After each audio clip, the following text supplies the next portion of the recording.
Muito caro, caro mesmo, Débora Alfano. É um prédio que foi lançado no Leblon, no Rio de Janeiro.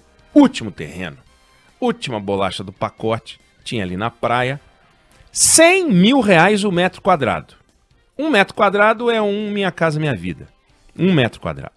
O apartamento são 350 metros quadrados. Então, módicos, R$35 milhões. Não venderam tudo, mas venderam metade. R$35 milhões, uma unidade. 999-592-100, se você compraria à vista. 999-592-100, você também... Não, eu ia falar outra coisa. Diz que B. Diz se você pagaria à vista ou se você ia dividir em 3, 4, 5 até 10 parcelas no cartão. R$35 milhões para você tirar da poupança assim de uma hora para outra. Talvez fosse o caso de dividir em 10 vezes. R$35 milhões o apartamento. Lançaram no começo do ano, a BMW lançou algumas unidades do modelo dela que é o mais caro. Carros acima de R$1 milhão. Venderam todos. A Porsche bateu recorde de vendas no Brasil. Preço médio R$500 mil. Tem carros bem mais caros do que isso. A venda de carros de alto padrão no mundo, na pandemia, caiu 10%. No Brasil, subiu 2%. São Paulo tirou de Nova York o título de cidade com a maior frota de helicópteros do mundo. É São Paulo, não é mais Nova York. É a única cidade no mundo que tem um controle de tráfego aéreo específico para helicóptero.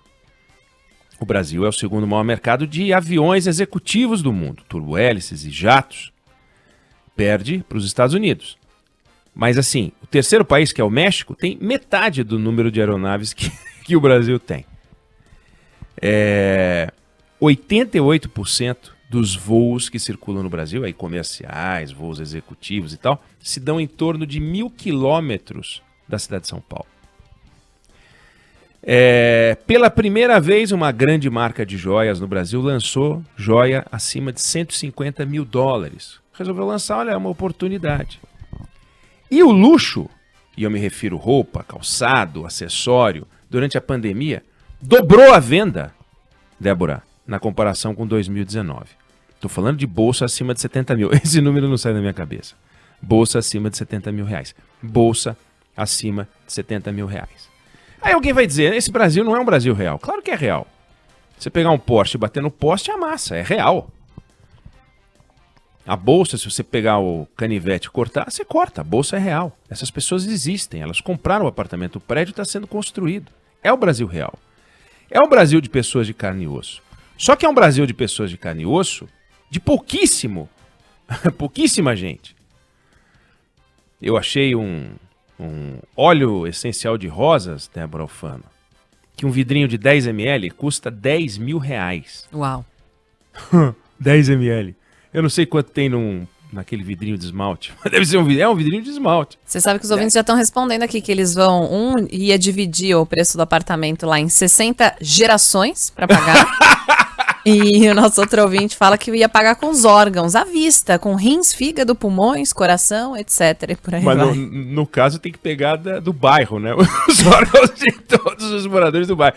Mas esse Brasil que eu descrevi é um Brasil que não é um Brasil de 2 milhões de pessoas, porque tem 1% dos brasileiros que tem acesso a tudo, gente que não faz conta, vai no restaurante não faz conta, vai comprar alguma coisa não faz conta e tal. Mas claro, nós estamos falando de um Brasil é quase microscópico. 0,1% dos brasileiros tem mais de 1 milhão de dólares no banco. E quem tem $1 milhão no banco não necessariamente pode comprar essas coisas que eu descrevi, né? Não pode comprar um helicóptero, não pode comprar um apartamento de 35 milhões de reais. E 0,1% dos brasileiros tem $1 milhão no banco. Bom, essa é uma ponta do Brasil. Existe, é real. E daí na outra ponta, saiu agora, a idade da frota de carros no Brasil é mais velha em 25 anos. 20% dos brasileiros não têm acesso à internet. Você deu essa notícia na semana passada. Um estudo do Instituto Locomotiva com a PricewaterhouseCoopers. E se tivesse acesso à internet, esses 20%, poderiam aumentar sua renda em até 15%. 58% dos alunos saem do ensino médio sem terminar, repetindo o grau de escolaridade de seus pais. Como é que eles vão progredir? Os mais pobres, e tem número mostrando isso, precisariam de 9 gerações, nosso ouvinte ia dividir em 60 gerações o apartamento, precisariam de 9 gerações, 9 vezes 30, 270 anos, para poder atingir a renda média da população brasileira. Os mais pobres.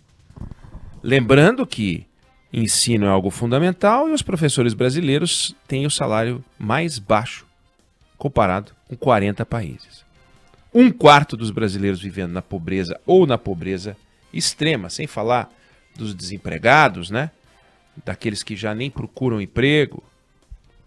Então, diante desse cenário de extremos, que já foi muito discutido, muito abordado, muito criticado, o Brasil, o país com a maior concentração de renda do mundo, a segunda maior concentração de renda do mundo, só perde para o Catar. Fica parecendo, e é normal que as pessoas sejam levadas a achar que a existência de muitos pobres é culpa dos poucos ricos. Tem pouco rico. Esses poucos ricos estão concentrando dinheiro, estão tomando dinheiro dos pobres. Então esse processo de concentração, quando a gente fala em concentração de renda, fica parecendo que os ricos, os poucos que existem no Brasil, pegam uma cesta de dinheiro e vão roubar o dinheiro dos pobres, criando um conflito social que simplesmente não existe. E que a gente tem que tomar muito cuidado para não sair reproduzindo, porque os populistas de esquerda e os populistas de direita vivem dizendo isso. A gente ouve isso do Paulo Guedes, um populista, um neopopulista. A gente ouve isso do Bolsonaro, a gente ouve isso do Lula. Enfrentar a desigualdade no Brasil não é aumentar a miséria dos ricos, é aumentar a riqueza dos pobres. E aumentar a riqueza dos pobres não vai se dar por um sistema de tributação em que você arranque o dinheiro dessa gente, que tem muito dinheiro. Porque eles vão ficar pobres e os pobres não vão ficar ricos, nem remediados. Veja, uma coisa é você tirar da extrema pobreza um grupo importante de pessoas, dar a eles uma renda para que vivam com dignidade, lembrando que a palavra dignidade nesse caso tem um limite muito claro. É morar e comer. Isso que é viver com dignidade. Se é que isso é viver com dignidade. Se é que isso resolve a questão da dignidade. Não resolve.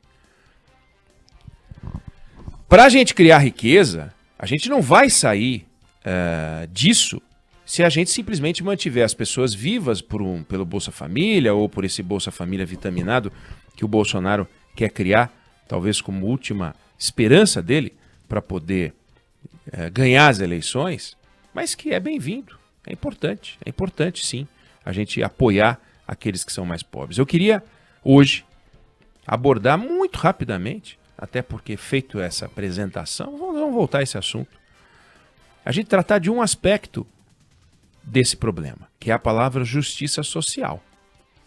E justiça social não é remediar os mais pobres. Isso é uma visão populista, eleitoreira, malandra, safada. Justiça social é dar a todos, principalmente aos mais pobres, porque não têm condições de ter, condições deles entrarem no sistema produtivo e não virarem pessoas dependentes do Estado brasileiro. Então, quando eu larguei a conversa aqui falando do apartamento caro, do carro caro, do helicóptero, do jato, da bolsa de 70 mil, dos óleos essenciais de rosa de 10 mil, frasquinho de 10 ml, não é que eu acho que isso é o sucesso.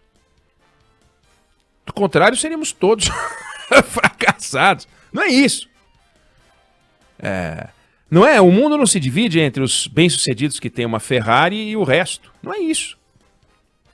Agora, nós não podemos chegar e olhar para um camarada que tem uma Ferrari e falar, porque ele tem uma Ferrari, tem um camarada cozinhando com lenha. Aliás, com madeira. Nem lenha é. Restos de caixa, restos de obra. Essas pessoas são pobres e é uma legião. Essas pessoas não têm nada porque elas não têm internet, porque elas não têm educação, porque elas estão absolutamente desamparadas e recebem no máximo um cartão que é faturado politicamente como um cartão de inclusão social, que não é. É um cartão para que as pessoas se mantenham vivas. O cartão verdadeiro, um cartão de cidadania, um cartão de inclusão social, é um cartão de visitas daquele que conseguiu abrir uma lojinha de bicicleta, aquele que conseguiu abrir a sua serralheria, aquele que conseguiu fazer o seu pequeno negócio, o seu pequeno comércio, sua pequena fabriquinha. É assim que se faz uma grande nação. Essa grande nação, Estados Unidos, as grandes nações europeias, não pensa que é formado pelas grandes marcas, não. Não pensa que os Estados Unidos são a Apple. Não é assim. Os Estados Unidos são uma multidão de pequenos empresários que trabalham, um sobrinho, tem uma van e conserta telhado. Esse é o capitalismo. O capitalismo não é a Bolsa de Nova York, o capitalismo não é a Bolsa de Chicago, o capitalismo não é a exportação pelo Porto de Santos. Tudo isso é parte.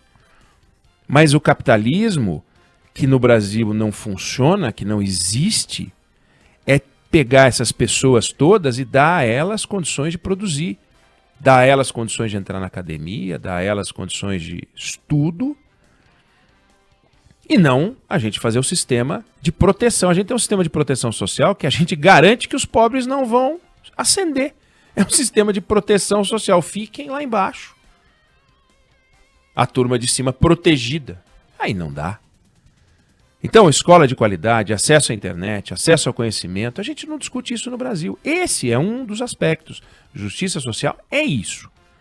É dar a todos, principalmente aos mais pobres, aquilo que todos aqueles que estão nessa faixa de consumo que eu descrevi tiveram. Mas tiveram de básico. Tiveram muito mais. Mas tiveram. É inconcebível. A gente está falando aqui, acompanhe a Band News FM pelos aplicativos, pelas redes sociais, acessa pela internet, ouve no rádio, ouve no carro. Tem gente que não pode. Não pode. Tem gente que não pode, que não tem condições de ouvir. Não dá.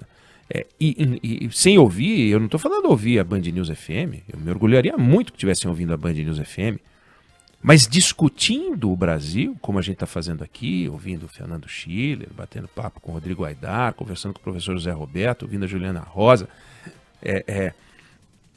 os nossos colunistas, todos, aqui estão discutindo o Brasil, nós estamos discutindo o Brasil, Débora, é o que você faz aqui, apresentando no noticiário que eu acompanhei durante o final de semana, eu acompanhando a formatura, uma filha que está se formando médica, eu tenho um filho que está estudando engenharia de produção, eu tenho um filho que está estudando economia. E essas pessoas que não terminam o ensino médio? Eu não vou me sentir culpado por isso. E não devo me sentir culpado, e ninguém tem que se sentir culpado por isso. É desse choque, dessa culpa, que se alimentam os populistas, de direita e de esquerda. Não é isso. Mas é a gente lutar por justiça social para acabar, não com um apartamento de 35 milhões de reais, que exista, não tem problema, mas para que as outras pessoas, o grosso da sociedade brasileira, possa entrar no jogo, possa produzir e amanhã possa comprar algo, amanhã possa evoluir, amanhã possa dar para os seus filhos e os filhos para os netos aquilo que os pais e os avós não tiveram. O Brasil sempre foi uma terra de mobilidade, mas a mobilidade brasileira acabou. Nós estancamos com uma renda muito baixa. Vamos voltar a discutir desigualdade. Esse é um tema que a gente tem que discutir muito, Débora, acho que a gente precisa debater esse assunto e não podemos permitir que esse fosso social seja combustível para que os populistas joguem os ricos contra os pobres e os pobres contra os ricos. Isso a gente não pode permitir. O que há no Brasil é uma não discussão, a gente finge que não existe. Dá um cartão, aumenta o Bolsa Família e diz, estamos protegendo os mais pobres, não estamos fazendo nada mais do que obrigação e temos que fazer muito mais que nós não estamos fazendo.